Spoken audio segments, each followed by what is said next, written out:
اللهم صل على سيدنا محمد النبي الأمي وعلى آله وصحبه وسلم. بسم الله الرحمن الرحيم. السلام عليكم ورحمة الله وبركاته. قال رسول الله صلى الله عليه وسلم: استعينوا على النساء بالعرى فإن إحداهن إذا كثرت ثيابها وأحسنت زينتها فأعجبها الخروج. رواه البخاري.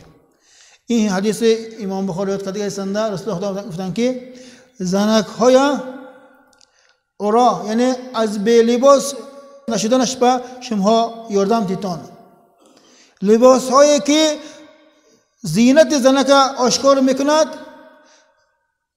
و یا کم کنتون، همین کتی شما زناتون با گناهکار شویشه کم کردن به یاردم گمشتان گفته پیامبر خدا این حدیث رو مرحمت کردن. دمک همون هدیه هم خیلی هدیتیم که همون هدیه ما و انسان با و ضعیفه ما گناهش به سبب نشود. هوای پوشته دیگه هم خواهش زینتش کشاده گناهکار نشود. انا هم خیلی حال کردن با پروردگار هم ما توفیق دهد. سبحان ربك رب العزة عما يصفون وسلام على المرسلين والحمد لله رب العالمين.